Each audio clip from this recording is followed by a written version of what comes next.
वो समझ में आ सकता है, वहां भी पोर्ट है, तिरुवनंतपुरम में भी पोर्ट है, वो गुजरात से क्यों मंगवा रहे हैं आकर? ये क्या माजरा है? इसकी भी जांच होनी चाहिए। कोई भी सवाल आप पूछना चाहें तो स्वागत।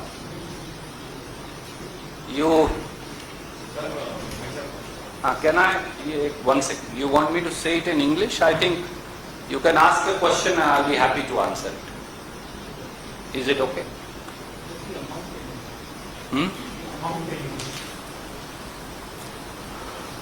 The layers of corruption,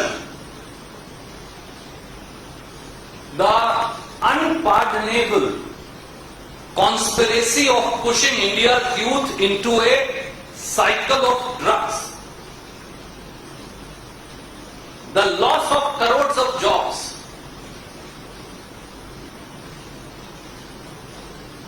and the responsibility of Modi government is now writ large. The shocking revelations in two simultaneous cases have shaken the conscience of the country and the edifice of internal security in India, as also the law and order machinery and role and responsibility of the government.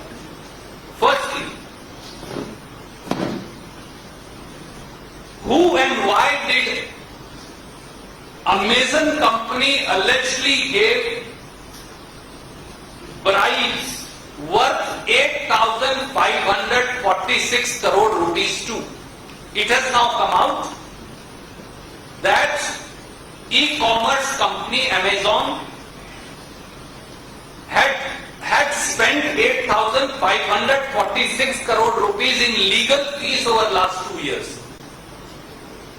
India's law ministry annual budget is 1100 crores. How can a company's budget be almost 9,000 crore in legal fees? It has now come out that this was money being given as bribe. So the question is very simple. The so-called alleged bribery of rupees 8,546 crore rupee was being given to who in Modi government? Who received this money? Was this money given to annihilate the trade and business of crores of small shopkeepers, small MSMEs and traders, so that companies like e-commerce companies like Amazon could take away their businesses and livelihood?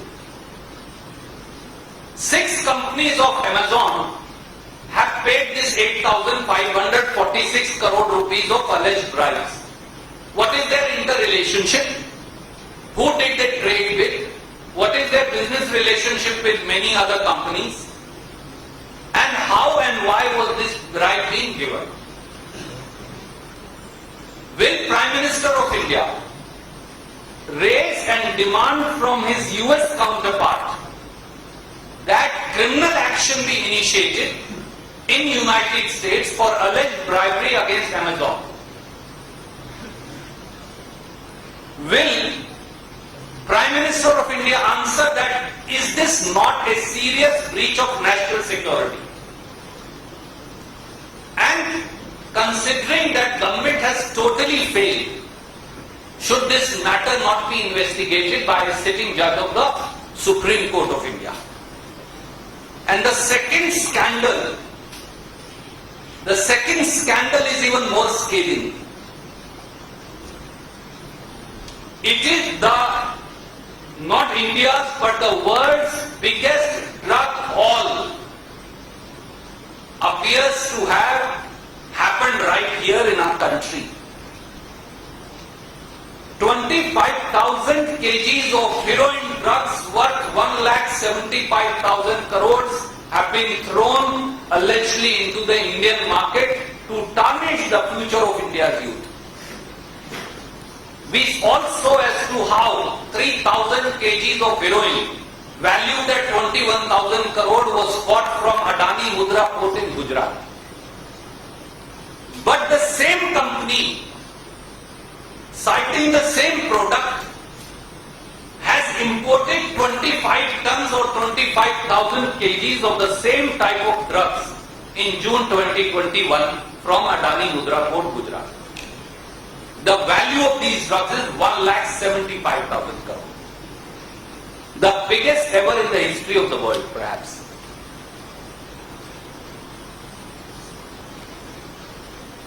We have seen that the Ashik traders, which is allegedly whose import-export license was used, now the newspaper reports today suggest that they got 10 lakh odd rupees of commission. But who is the drug cartel? Why is a drug cartel prospering right under the nose of Shri Narendra Modi and Shri Amit Shah? Where have this 25,000 kgs of heroin worth 1,75,000 crore gone? Which politician in the country is giving protection to this drug mafia? Is this not pushing India's youth into the menace of drugs? Where are those drugs now? And is it not a breach of national security for these drugs came from and are connected to Taliban and Afghanistan? Why has Adani Mudra Port not been investigated?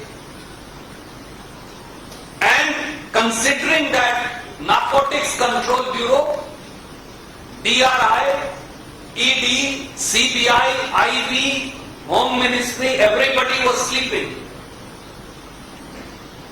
How can the drugs then come in such large quantities? And should this matter now not be investigated by a special commission of sitting judges of the Supreme Court of India and a special SIT being put at their disposal? These are the questions. Thank you. You were asking, so we'll go with you first. No, please have a seat.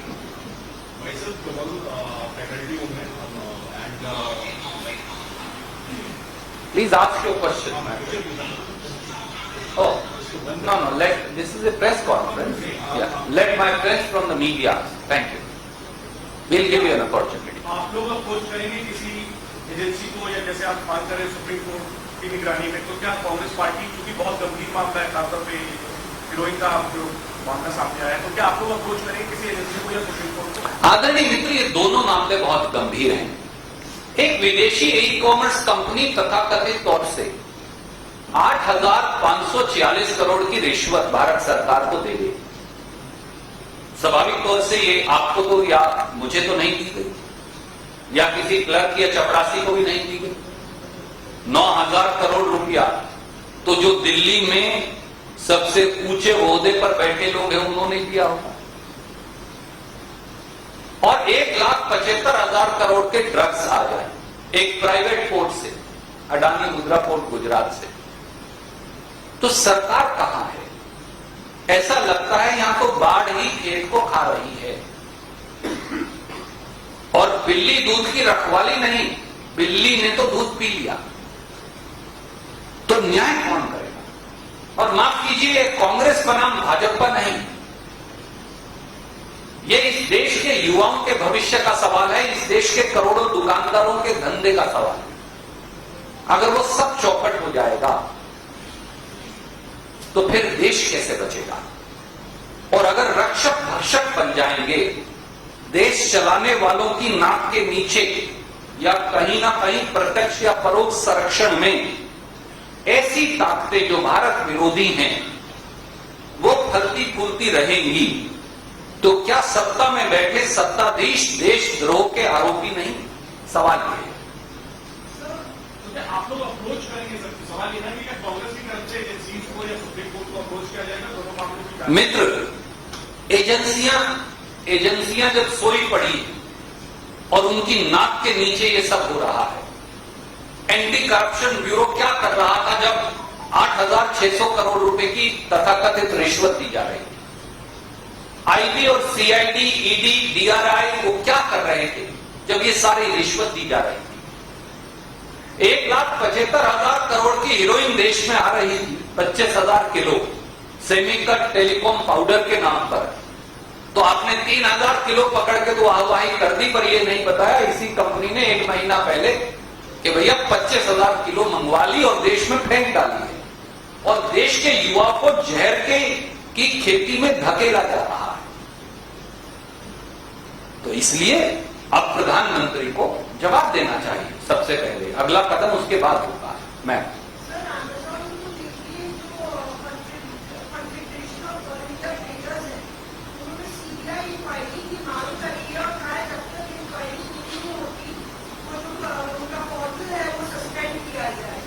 देखिए, confederation of traders जो हैं छोटे छोटे दुकानदारों के नुमाइंदे और उनके अलावा कई और छोटे छोटी दुकानदारों की संस्थाएं, ये सब पीड़ित हैं, ये सब विचलित हैं।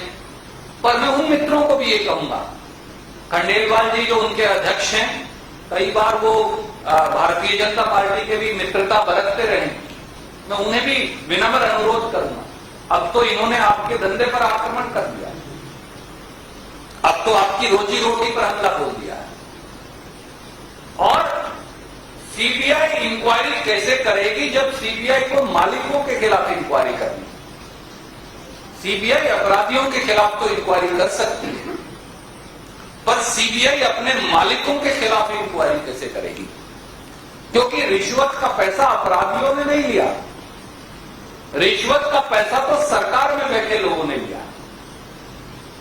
इतनी बड़ी रकम 8,540 करोड़ की, आप समझ सकती हैं एक जिम्मेवार पत्रकार के तौर पर, ये किसी क्लर्क या बाबू ने नहीं ली होगी, ये तो सत्ताधारी सफेद पोशों और आला अधिकारियों के पास पैसा गया कि उनकी जांच सीबीआई कैसे करेगी? मेरा ये मानना। Any other question? Thank you. जो मुद्दे होते हैं वो और लोकल लेवल पे डाइवर्ट कर दिए जाते हैं, राइट? जैसे ये सोर्स कोड की तरफ ही जाया जाता है। अब ये किसी की भी समझ में आता है कि उसे ऑन कौन करता है, कोर्ट को ऑन कौन करता है, और स्मूथली चीजें आ रही है। मतलब अगर मैं यहाँ पे स्मूथली नहीं बैठा हूँ, पहली बार आ रहा हूँ तो हेजिटेशन होगा, लेकिन चीजें जिस स्मूथ पैटर्न में आ रही है उससे तो ये रेगुलर प्रोसेस है, मतलब रेगुलर। आदरणीय मित्र, ये देश के हर नागरिक को सोचना पड़ेगा, ये राजनीतिक दलों का विषय नहीं। ये सॉल्यूशन इसका क्या है?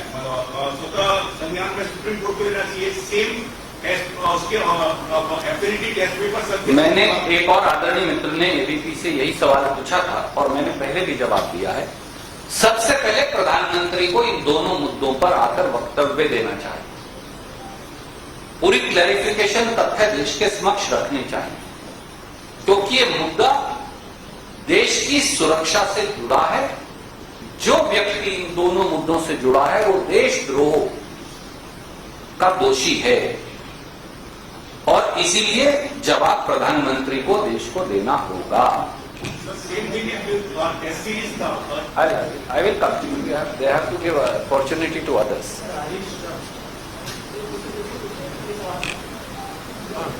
हरीश रावत जी को लेकर सवाल है,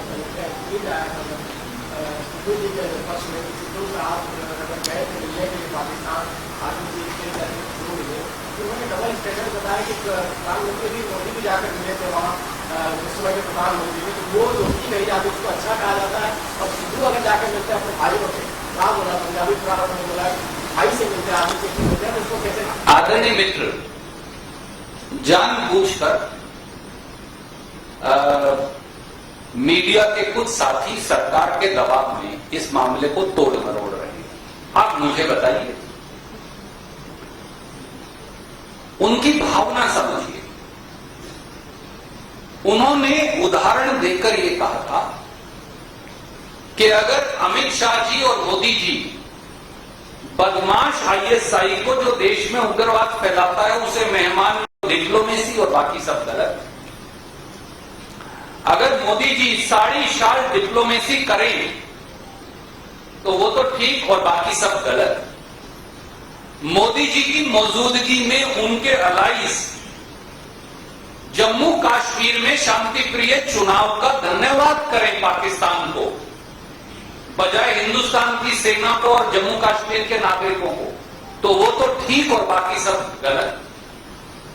अगर मोदी जी की सांझी भाजपा की सरकार जम्मू कश्मीर में आसिफा अंद्राबी को, जो मौलाना मसूद अजहर जैसे उग्रवादी के साथ एंटी इंडिया प्रचार पाकिस्तान जाकर करती है, उसे अपनी जम्मू कश्मीर की सरकार का चेहरा बना लें, बेटी बचाओ का, तो मोदी जी तो ठीक, बाकी सब गलत। अगर भारतीय जनता पार्टी और उनकी सरकार कुख्यात उग्रवादी मौलाना मसूद अजहर और जरगर को, तालिबान को कांधार जाकर छोड़कर आए से सम्मान, तो भाजपा सरकार तो सही और बाकी सब गलत। तो इतना भी दोहरा मापदंड ना हो उनकी भावना के वजह। धन्यवाद।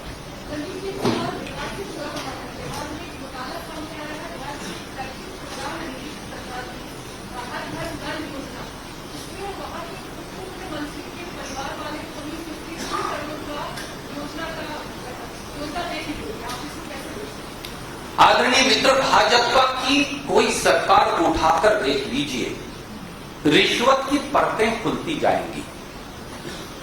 बिहार में जल नल योजना नहीं, हर घर नल योजना नहीं, हर नेता ठेकेदारी का ठेका योजना बन गई है, हर नेता ठेका योजना। आप मुझे बताइए, भाजपा के नेता, भाजपा के विधायक दल के नेता, वहां के उप मुख्यमंत्री तारकिशोर प्रसाद साहब की बहू, उन्हीं के जिले जहां की वो नुमाइंदगी करते हैं कटिहार, उनके ब्रदर इन लॉ, उनके साथियों को 36 ठेके 56 करोड़ रुपए के दिए गए। और मोदी जी और नड्डा साहब और नीतीश बाबू कह रहे हैं सब ठीक है। क्या ऐसे उप मुख्यमंत्री को एक दिन भी पद पर बने रहने का अधिकार है? तारकिशोर प्रसाद साहब को इस्तीफा देना चाहिए या उन्हें पद मुक्त करना चाहिए? हुआ क्या है? हर घर नल योजना के तहत जो सामने सनसनीखेज खुलासा आया है वो ये है कि 2019-20 में 36 प्रोजेक्ट्स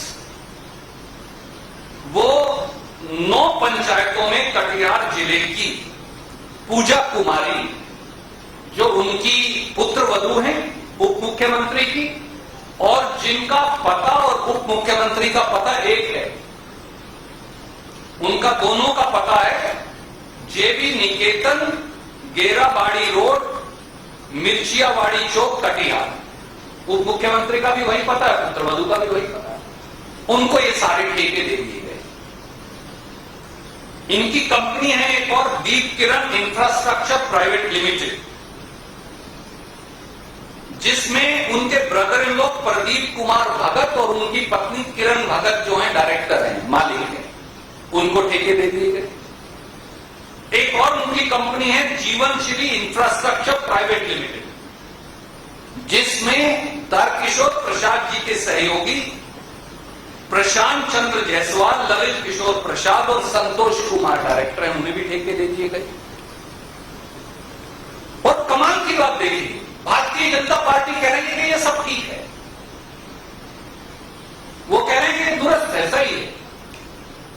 क्या ये कॉन्फ्लिक्ट ऑफ इंटरेस्ट नहीं?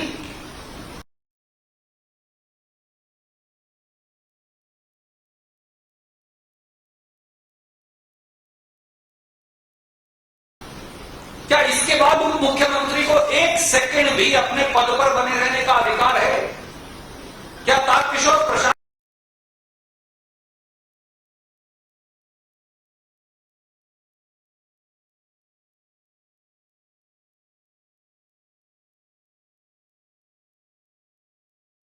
जनता पार्टी का नाम आप भयंकर घोटाला पार्टी रख देना चाहिए बदलकर, ऐसा लगता है। धन्यवाद।